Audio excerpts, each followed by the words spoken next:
Sorry, none of these look like basketball logos. I've never seen this in my life. Damn, that look like where axe murderer is keeping all this stuff in the closet. Oh, the New York Yankees. Insurance. Buffaloes, right? Somebody kill a moose. This is the Brooklyn Bridge in a basketball. Two question mark trying to make love. I don't believe that that's a real one. Pelicans. No, look like It's a pelican. no. It's not a pelican. You know what it is? What is it? I know what it is. That's an alien land in Coney Island. Something out in the middle of the country. Lionsgate basketball. PD, Police Department. Shazam! Tigers, LSU Tigers. Pennsylvania. Phillies? The Stallions. The sun said and the moon had a baby. The exploding field goal. Honestly, the Hot Chili Peppers. KFC. Ant-Man's wife. 76. 76 and stars. Yeah. Mr. America captain baseball team. LA Ball? Arr! Basketball on fire. On fire, yeah. Ring on fire. Basketball. Wow. Mariners. No, the Rockies. The Clovers. The Blue Bears.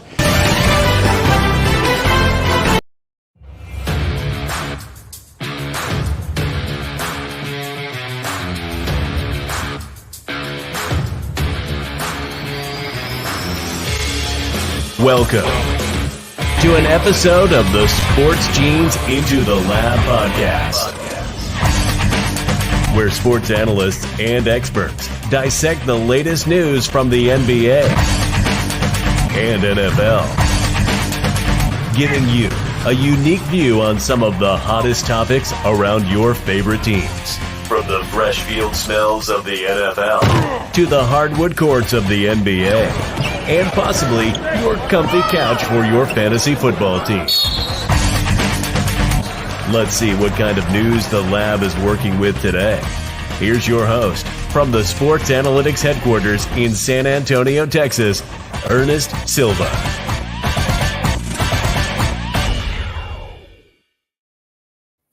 Good evening, one and all. We are back. ITL is in the studio. We are having fun. The season finale, possible season finale with maybe a special episode this weekend where we recap the NBA draft, but the official season finale for ITL, season 5, episode 45. It's the birthday episode. Happy birthday to me. Very exciting. Docky gets the birthday special. We're going to have our live event, as always, ITL's live event of the NBA draft tomorrow night. We're going to talk a little bit about that in round number 2, but it is our usual cast as of late. Before we get into it, don't forget a shout out to our main sponsor, hashtag What's in Your DNA. Join the Sport Gene, the sports division of Blue Collar Media Group, the Sport Gene. Join the Sport Gene today. We have tons of great analysts, tons of great sports scientists, and don't forget our very own shows, Boomtown Pod, Competitive Hedge, and ITL, a great family and network of shows to join today. Catch some of these interns like Triple Z right next to me joining us. What's up, Triple Z? I'm doing good. I'm excited for this episode. You are. Zigzag Zay in the house, but don't forget he does not put you to sleep. Very excited to have him here for the season finale. But let's not be shy. Chris Connor from the Last Call podcast also on the call. What's up, my man? Not much. I'm just enjoying the basket of my Boston Celtics. Ernest was again. Oh, yes, you said Mavs in 7. Well, can you? I just wanted to, as the great Roman Reigns would say, acknowledge your tribal NBA basketball chief, the Boston Celtics. Acknowledge us. I know when I'm wrong. I said Mavs in 7. I will admit I was wrong. I thought maybe, just maybe, the hype of Luka and Kyrie might come through, and it didn't. So Mavs in 9, but Celtics champions. We'll talk about no. in just a moment. Acknowledge, Ernest. It's acknowledged. And then he gets the ring. It's a Celtics world. I don't know if that's helpful. I don't know if that's happening. Let's not be rude. TJ McKinley in the house, joining us, coming back to ITL, the return of the man himself here in season 5. TJ, what's going on? Hello, good. Be ready to start. That is right. We are ready to get started. It is late. 9:30 episode. We will not take up your night. We are glad you are joining us. The early 10. Comment happy birthday or just comment out something so we know you guys are alive and well. I appreciate all the love. You guys have been great through the years. Season 5's coming to a close. It really does hold near and dear to my heart. I've been doing this for a while and been excited to grow the audience and grow ITL as we go into the off season. We're taking a 5-week break. We'll see you guys in August for some fantasy football and get you ready for your drafting needs. And so the month of July will be very quiet on the ITL front, live show front, but we will be keeping up and retweeting and liking different content, maybe posting some things, getting ready for the new season. So stay tuned and check everything out. Chris in the studio, happy birthday. Appreciate the love as always. And appreciate everybody watching. Round number 1, all NBA. We are going to go all NBA. We're going full hardwood today. Zigzag Zay has his notes ready. Hope you guys are ready to slay. Let's talk it out first. Celtics are victorious. You already heard the victory lap being done by Chris Connor. If you've been living under a rock, you'd be crazy to know the Celtics did win, but they didn't just win. They won in fashion. They absolutely basically swept through every series that they played in this season in the playoffs, and they were magnificent. So, Chris Connor, you're the resident Celtics fan. You are the analyst. Is this a legendary run or just a really bad field of teams that the Celtics took on in the playoffs? A little bit of both. I mean, look, this is not Murderer's Row, but at the same time, I mean, you look at that team, and it was, you could argue at one point they had 5 to 6 All-Stars playing at a high level. You had Tatum Brown, you had Drew Holiday, you had Kristaps Porzingis, you had Al Horford. Those guys alone, literally, you can all argue are, NBA All-Stars, are guys who legitimately, can carry a team on their back offensively and defensively.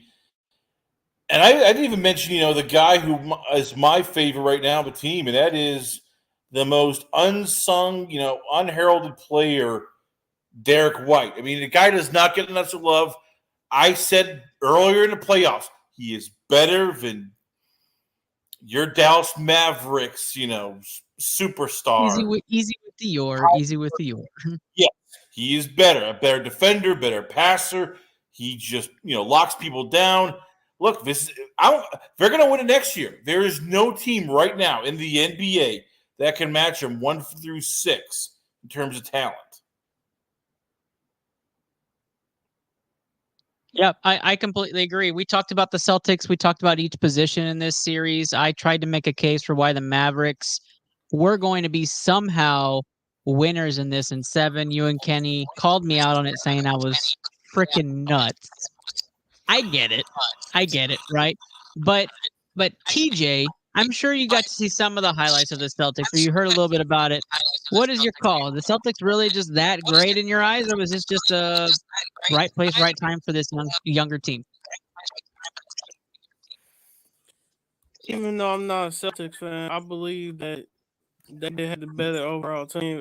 As I said previous podcast, they just had every aspect of the game from shooters to defenders, two-way players. So, and when you got stars like Jaylen Brown and Jason Tatum, the other players they can, progress with their stats.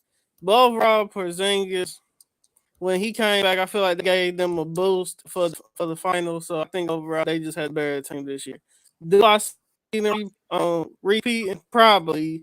Repeating? No, but I can see them winning it again next year. They could be like a Warriors dynasty for the 2020s. Wow, that's a huge statement. If the Celtics do go on a dynastic run, that would be something. I don't know if they're going to have that fully in store, but the team is pretty locked up. That roster is really not going anywhere for a while. I think KP or Kristaps Porzingis is going to be the one to look at. Triple Z's Celtics, legendary for you or not? The team does have a lot of good talent, and I would say that this will be a run for them. I think that the talent that they have on there is just what's going to keep pushing them forward. Gotta love it. Gotta love it. I like the Celtics. I'm not going to say it's dynastic yet. I'm going to say that it was a legendary run. 4-1, 4-1, 4-1, 4-1. I mean, you can't do it any better, right? I wish I would have made a bet on that. That way I could have won some money off of it.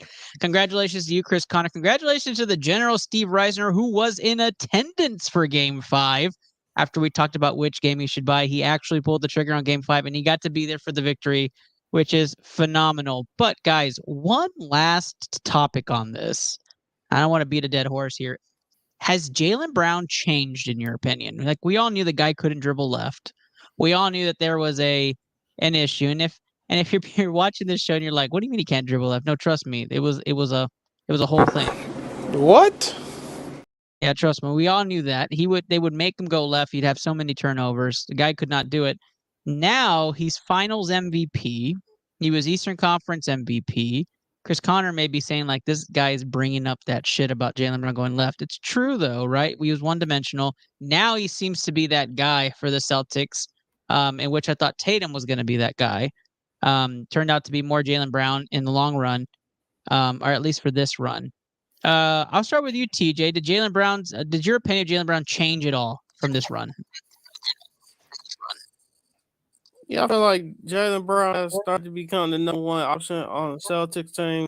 I feel like overall, him and Jason Tatum, they could be like a Michael Jordan, Scottie Pippen. I don't like to compare era, but that's what they could be for the Celtics this era. I don't like how people trying to divide and conquer Jason Tatum and Jaylen Brown, as I feel like they're both good players for the team. So overall, Jaylen Brown, yes, he has improved on his game. He couldn't go left. That was a negative in his game, but I feel like he's been working on it in all season. And all season, you can tell he's been, I guess, going against the media, going against the doubters, saying he couldn't play with his left. But overall, I feel it's I feel like Jaylen Brown can be that cornerstone franchise player for this era. But I feel like Jason Tatum, they could be like a combo duo type players. So yeah, Jaylen Brown has improved.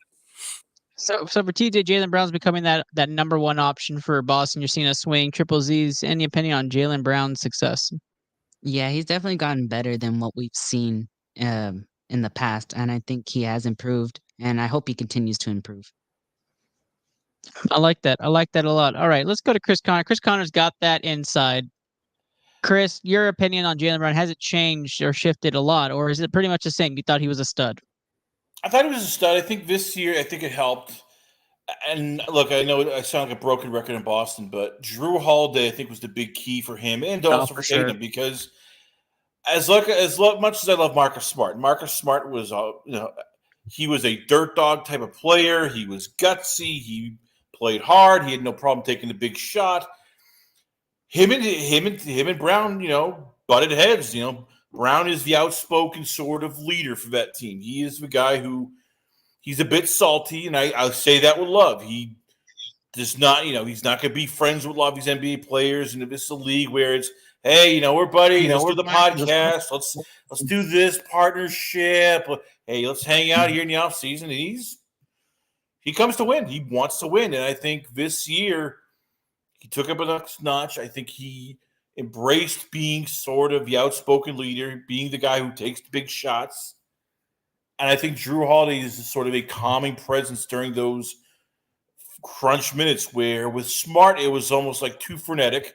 And that's where you'd see Brown get almost frenetic as well. With Holiday, there's always, he's all right.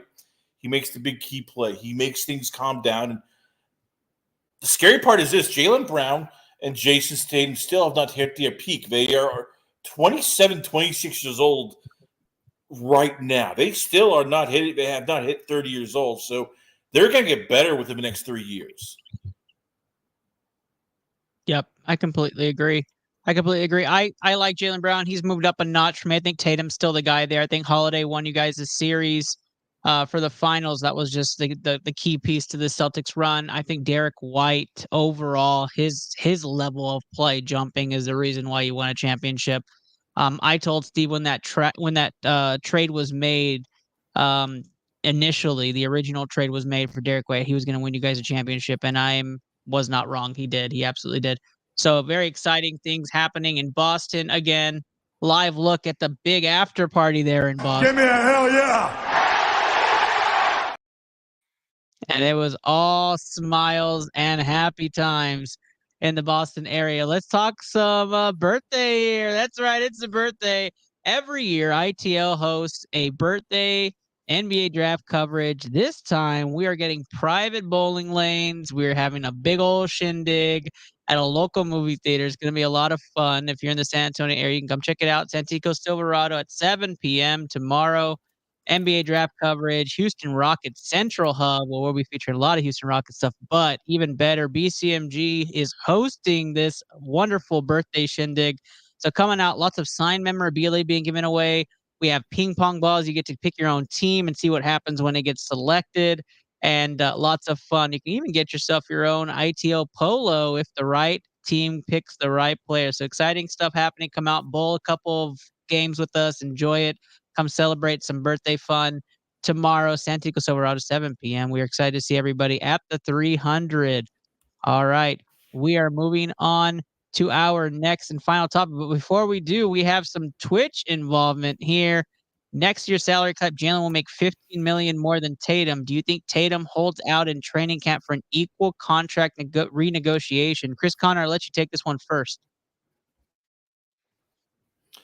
I mean, the Tatum deal is going to happen. It's more of just like, okay, when? There will be no holding out. I think right now everybody's in basically good spirits. The only thing I'm curious about is going to be how much longer can they keep up the salaries? Because look, Derek White's going to come up for a contract in another year. They want to sign him. He wants to stay. That's going to be big money. They're going to be in both luxury taxes are going to be, going over. So they don't own the building. This is not like Golden State where they print money. The Celtics don't own the TD Garden. The owner has said, hey, look, as long as they keep winning, I have no problem, just funneling the bill. But how long will that last?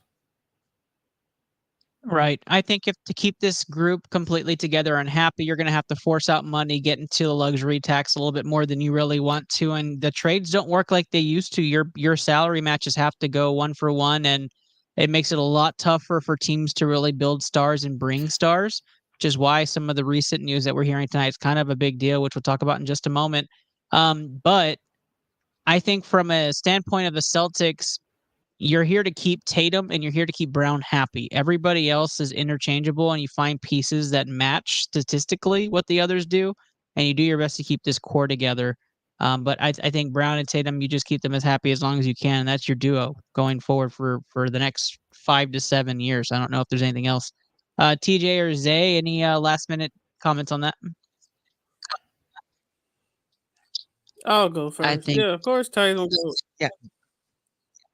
I'll go. Of course, Tatum go renegotiate. He feels if they just came off an NBA championship, he's going to want more or the same amount of money as Brown's getting. So, of course, like you said, Ernest, they're a duo. Connor, you said it too. everything falls under Tatum and Brown. Everybody else that can get traded or rebuild around them. But of course, I believe Tatum going to renegotiate. Go ahead. Yeah, I think Tatum will eventually want an equal or renegotiation eventually after he sees what everyone else is getting paid. Yeah, I completely agree. You get them paid, give them the money, work everything else out. Let's transition. We're going NBA draft, guys.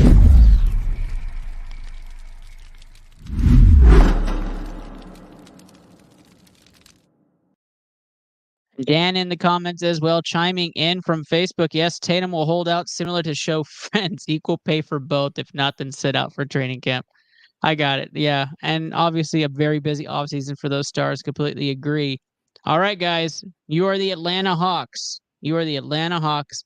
I have to know, who are you selecting number 1 overall if that pick is not traded? And I do want to know if you feel that pick may get traded when you give me your analysis. I'm going to go around the room. First on my screen is Chris Connor. Chris Connor, who are you taking as the Atlanta Hawks?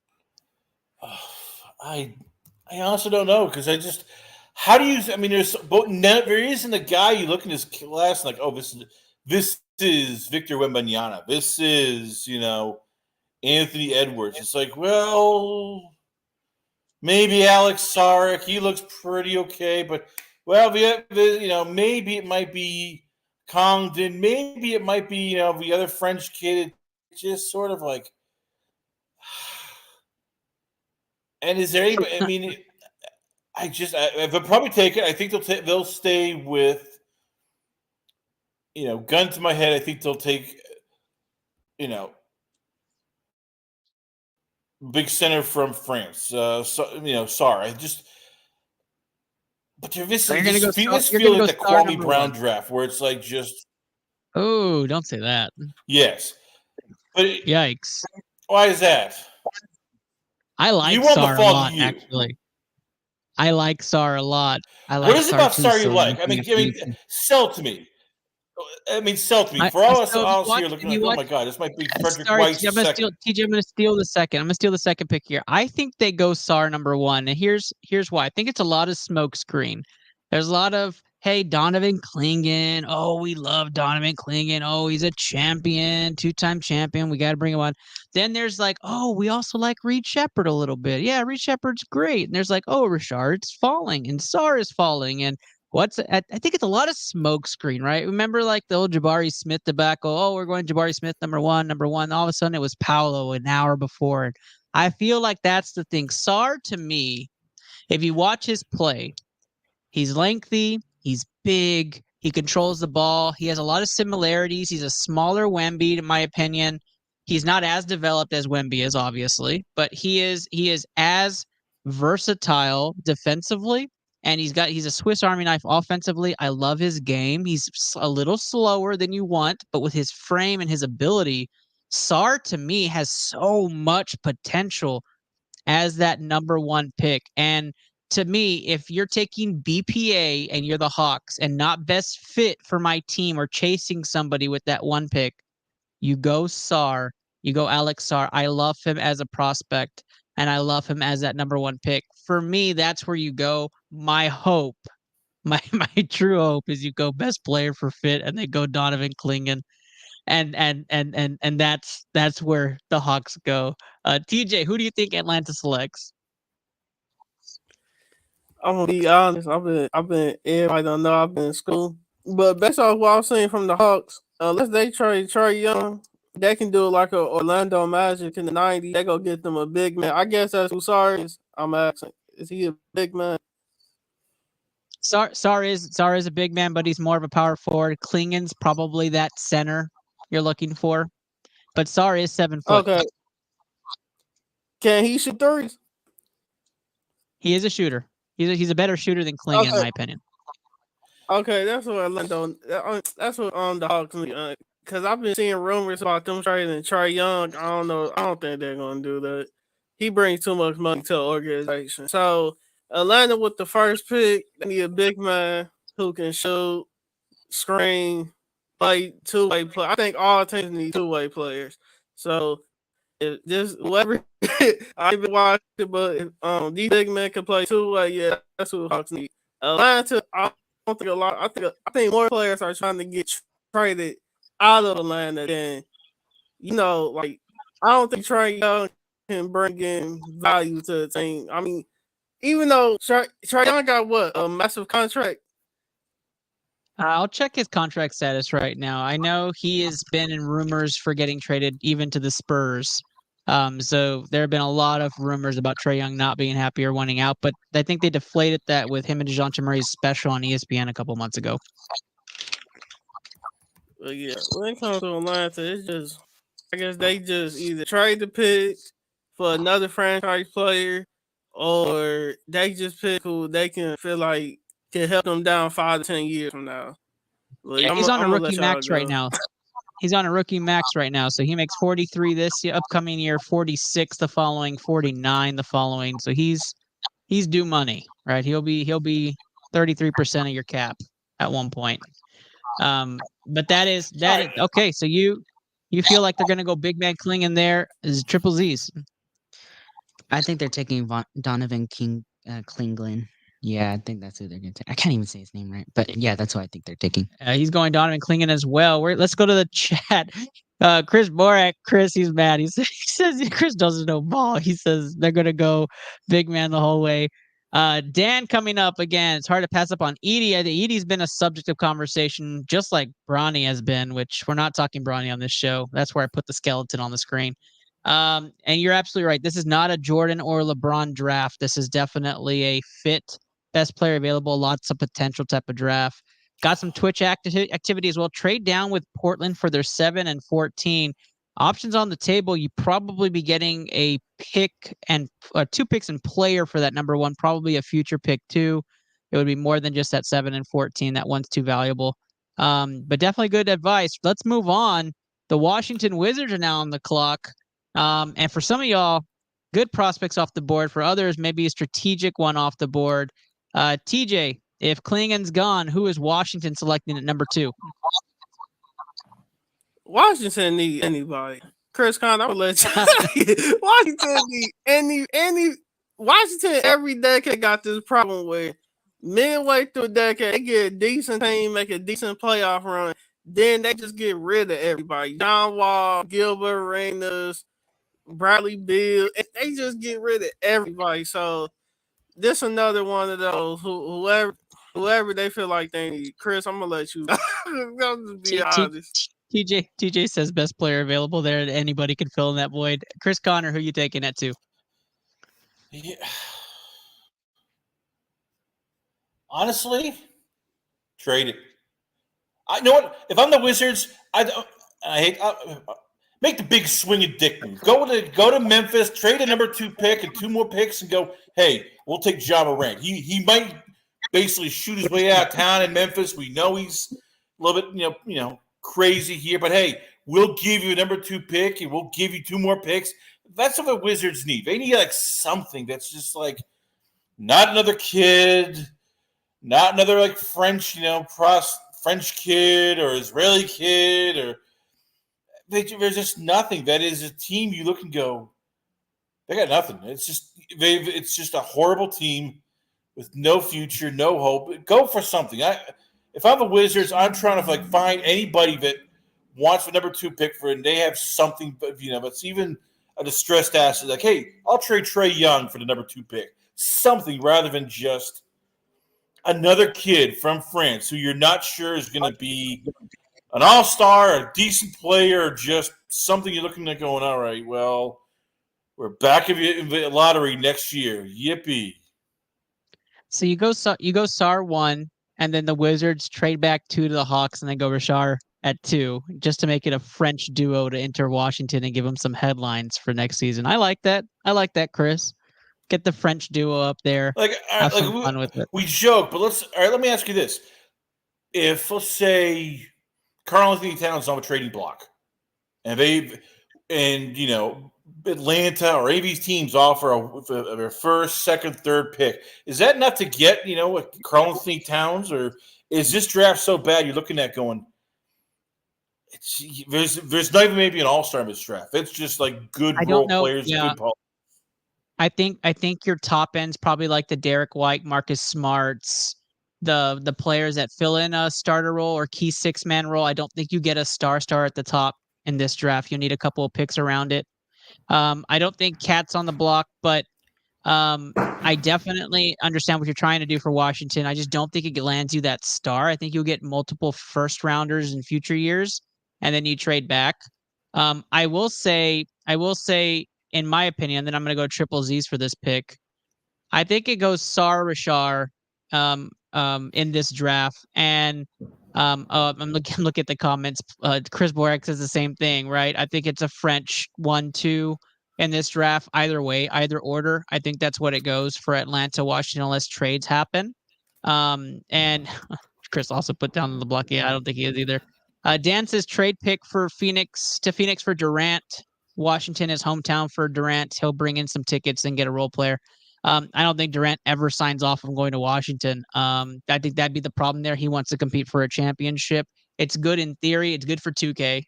I just don't think it would be good in this scenario for either party.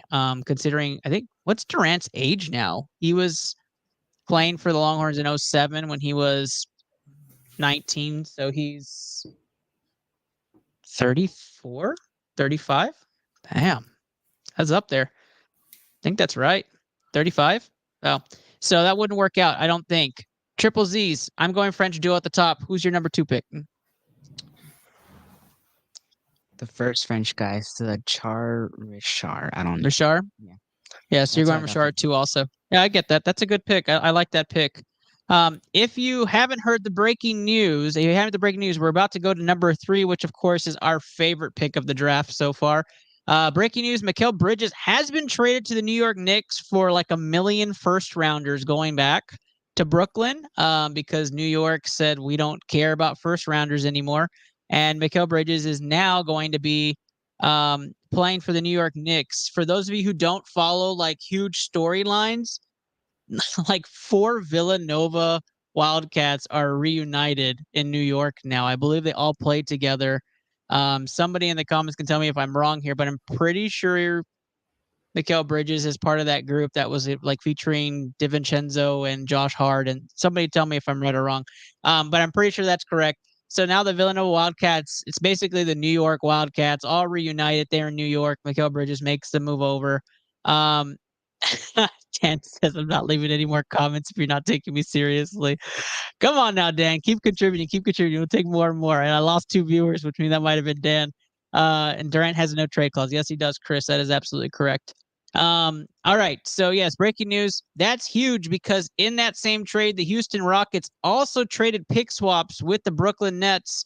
They don't control every single piece of future with Brooklyn. They now carry some of the Phoenix Suns future, which is even bigger because the news has come out that the Suns may have a future star heading to Houston, and that is their goal. Not saying whether it's KD or if that's going to be Devin Booker. We can debate that on a different show. But at number 3, your Houston Rockets are on the clock, and let's just say they keep this pick, and they are going to select it. The Houston Rockets have a core 6 right now, a young core 6 that they are not touching in any trade involvement as of right now. And with the additional veterans they added last year with Fred VanVleet and Dylan Brooks and now Steven Adams, the Rockets have a 9-deep rotation, and they're adding now the number 3 pick in this draft. All right, I'm going to go last in this. Triple Z's, who are the Rockets taking at number 3? If everything goes how I say, I think they're going to take Alex Zar. All right, so Sar goes to Houston, which it would be a dream for me if Sar fell to Houston and he's that 7-footer, that versatile player ends up being in Houston. Phenomenal. That would be dream come true. Birthday wishes granted. I'm in the room. Everybody's cheering. Chris Connor, who's number 3 for you? I will say Reed Shepherd, the guard, because that's what they seem to love. I mean, Houston's just collecting all these like swingmen / guard forwards. I mean, eventually we're going to hit. I mean, this is another team. Just big swinging dick move. Go after somebody. Yeah, I don't care who. I mean, heck, get Donovan Mitchell. Like, just offer, like, hey, we'll give you like 3 of our top young players for Donovan Mitchell. We want something. We don't want more kids. We want to be able to have a guy who can actually go into a bar and order a drink, who's made an all-star team. I'm Houston. I'm going, all right, It's time. We need this star. No more kids. We're not, this is not a high school. I'd trade the pick. I would trade one of your, a Mitchell, somebody. Just give me even Bam Adebayo, somebody where it's like, okay, and it's accomplished all-star, not just more picks. Okay, so you're done with the Houston rebuilding. You're saying let's get players that play. I get you. I feel Chris Conn. I see where you're at with the Rockets. Are you done? I mean, I can tell every year it's like just. I got my own opinion.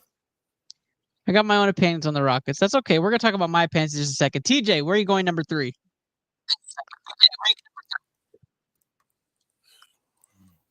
This like either the Rockets can trade this pick and get a superstar and start winning championship, but if they still pick a player, it better be somebody who can come in, they instantly win a championship. Don't, like Connor said, don't go get nobody who got potential or maybe this could be like a OKC dynasty with Russ, Harden, and KD. I've been watching Houston.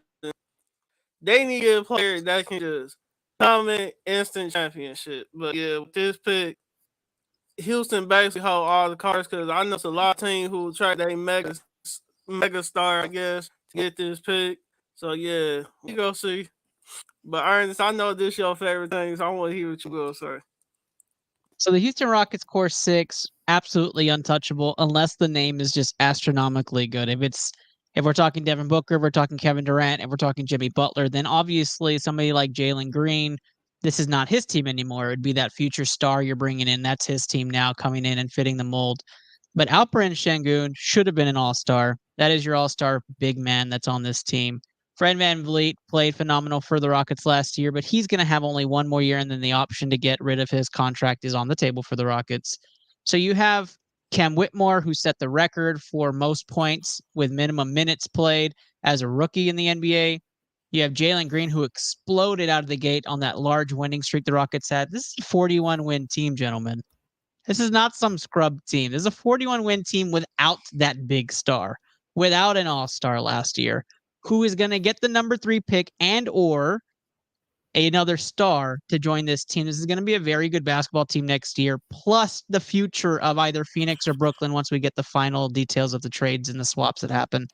That's huge. That's huge. So to me, I already said let's just treat it as if the pick didn't get traded. To me, at this point, if both Frenchmen are off the board, the best fit for this team, the way it's molded, is Reed Shepherd. You go Reed Shepherd with this pick, and you have him slip right into the rotation. You mold him up. He's a future point guard / shooting guard. Unless you have made a trade or you know where your guard play is going to come from in the future, then you go Donovan Clingan and you bring in the big man to come and back up and be a part of this rotation. I just don't know where he fits. 18 to 20 minutes for a number 3 pick is scary for me. I'd rather him not come in and have to sit or take time. You want him to come in and actually play basketball and develop. With all those young players, how many minutes get spread out is questionable, right? And so that's why I hope somebody like Sarr comes in and can come in and fit into the mold, because that is a lengthy and difficult team to play against defensively if you bring somebody like Shepherd or Sarr into the mix, because they're defensive studs from their programs that they're coming from. And so secretly down deep inside, I'm hoping for Sarr, then Shepherd, then of course Rashard if he's there. I doubt he's there, but then Clingan. That's my top 4 in that order. And of course, I don't want to give up anybody to the number 4 pick because that's our rivals. But that is where I'm going. Shepherd or Sarr in a realistic world. If they do trade the pick, I hope the pick is for a star like a Jimmy Butler, who's been wanting to come to Houston, who Houston has wanted and coveted for a long time, or a KD. Just somebody who actually is going to bring the star power and experience with them in a deep playoff run, like Fred VanVleet. Now, that probably means Dylan Brooks is out the door, and possibly a Jalen Green or another key piece of that core 6 if you're bringing in a star like that.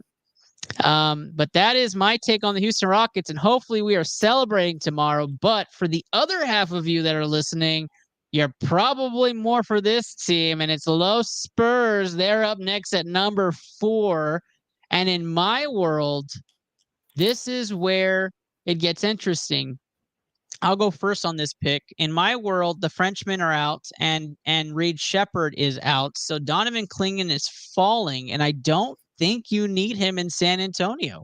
So if that's the case, Donovan Clingan continues to fall, and I actually like Stephon Castle to San Antonio at number 4. It's not been leaked that he's like a prominent prospect for them, but I love what he does. If you watched him at UConn, he's a champion. I think he passes his teammate. Stephon Castle is a demon on the court. You worry about size. That's going to happen. I don't even have his bio up on I just see his name on my screen for prospects on the board. Watching him play, though, he's just a maniac on the floor. I would go Stephon Castle here. I'm just going to bring up his stats just from an official standpoint here. I mean, he's a 6'6" guard. You don't get worried about that too much. I do worry a little bit about his shooting, but you have shooting doctors in the NBA to help you with that. If you look at Amen Thompson with the Rockets, his shooting developed quite a bit. We do have the shooting whisperer on our team, though, so maybe that wouldn't be the same in San Antonio. But I like that fit, and if San Antonio doesn't go with a star guard here, they also have number 8, and they could end up getting Klingon there because I feel like he could fall. So I think Castle's the right pick for them there. Chris Connor, who do you like for San Antonio at 4?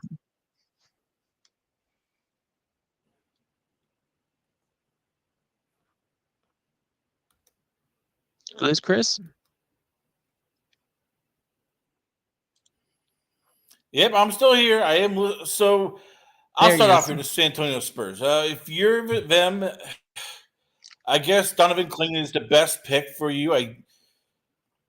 It's on the team. You look at it. I mean, there's so many of these teams you're just looking at going, okay, they have too many young kids. They need a veteran. They need, somebody established. They need a second all-star. I mean, for San Antonio, you have Victor Wembanyama.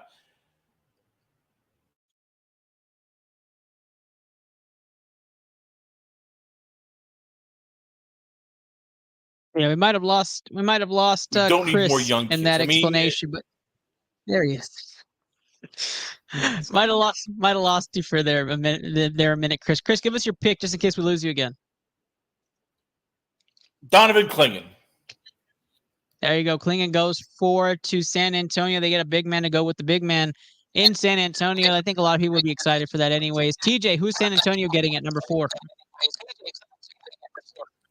I'll just keep it short. A scoring point guard or a shooting guard who can shoot lights out. Simple. Yeah, so you're thinking Shepherd, Castle, and maybe even a Dillingham might go there to San Antonio. I don't know if have you guys heard Nikola Topic talk? You guys heard that man talk? You should look it up. And if you're listening, he sounds like one of those most wanted guys that you put the black screen on so they're anonymous. He sounds like one of those. You should really look it up. The voice doesn't match the person. It's quite hilarious. Check that out. But wild card to jump up is Nikola Topic because he's absolutely a beast. Man from Serbia. Triple Z's, who you got at the San Antonio Spurs taking it 4? I got Reed Shepherd on that one. They already have Victor Wembanyama, so now they just need some core guards there. My gosh, Shepherd is like a pop man too. That would really break my heart if Shepherd really went to San Antonio at that point. So yeah, love that pick though. That's a great pick. All right, we're gonna round out the show with pick number 5. I know we were going to talk about some contract deals and where we think NBA stars are going. We're going to save that for our special episode this weekend where we come back, a special analysis on NBA draft odds and what happened, and then talk about those big stars that may or may not have been traded since so many rumors are floating for this NBA draft.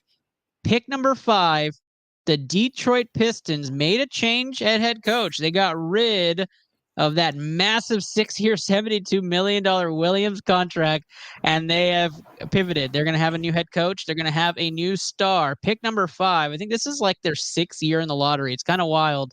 I'll end this one. So Triple Z's, who are the Pistons selecting at 5? I'm going Stephon Castle. All right. Castle makes his appearance in Detroit. I think it's a good pickup. They need a ball handler that'll feed in also with their former pick. Oh man, I don't know why the name is escaping me. Same class as Jalen Green. It'll come up when we talk about it in just a second. But Detroit would be filled with guards. I think that's a great pick. TJ, who's Detroit picking?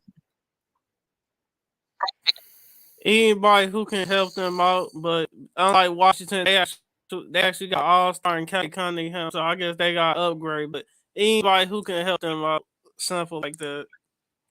Cade Cunningham was the name I was looking for, so TJ is on the money with that. Chris Connor, who's the pick for Detroit here?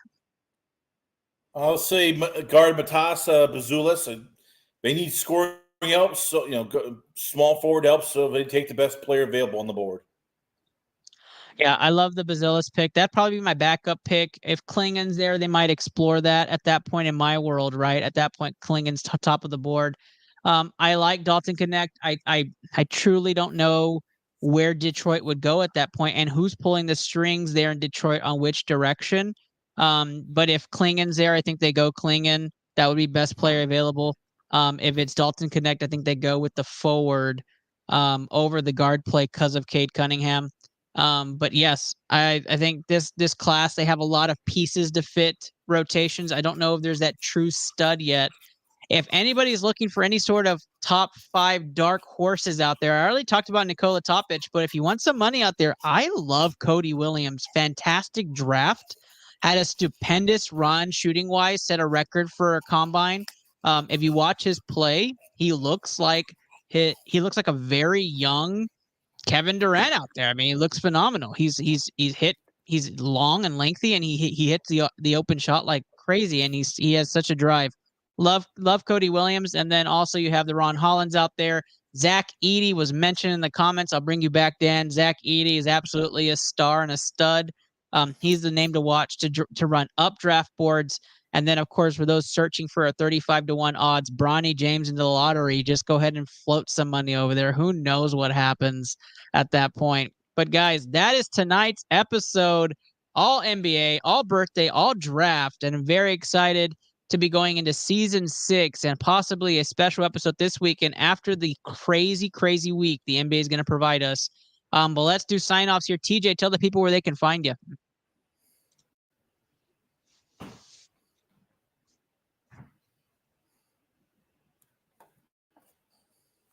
Can you hear me? Yeah, we got you. All right. This is TJ McKinley. Thanks for having me on. Ernest, you can find me at my LinkedIn, TJ McKinley, YouTube at TJ McKinley, and you can find me on Twitter at Mr. DJ Savage. And y'all have a good night. Thank you, TJ. Appreciate you, brother. I appreciate you being on the show. We look forward to you being back in season 6 full time and talking some NFL. Chris Connor in the call. Chris, tell the people where they can find you and all your wonderful content. You can check me out once again. It's lastcallpodcast.com. Also on Instagram, Facebook, and X. It's Last Call Chris C. We're on the YouTube channel, Last Call Podcast, and we'll be having BQ Speaks of the TNA podcast on this week, talking Slammiversary, intergender wrestling, TNA, WWE partnership, and a whole lot more. And Ernest, looking forward to this weekend. We can recap a draft, the free agency, and who knows? Maybe your Houston Rockets will pull a big boy move and make a big trade. I'm hoping they're all over the headlines this week. I'm excited. I hope it's a big day tomorrow. That'd be a wonderful birthday. Triple Z's on the call. Last show for you, bud. On this season, how are you feeling about being part of ITL? I love it being here. It's an amazing experience for me. Oh, well, we're so lucky to have you, and we'll be doing a lot of interning this summer. We're going to go over some of the videography, maybe even starting some of your own show work, and excited to have ITL's very first intern here with Zay on the mic, Triple Z's. You can find him here in studio with us, possibly on the special episode. Maybe it's not his last one this season, but we will see. I am your host, Ernest Doc E. Silva. Appreciate all y'all tuning in tonight. I think we peaked at about 34 of y'all in the comments. We appreciate y'all. I hope you guys have a wonderful night. Good luck to your teams in the draft, and hopefully we see some of y'all at the birthday bash tomorrow. Have a great and wonderful night. Appreciate y'all. Peace.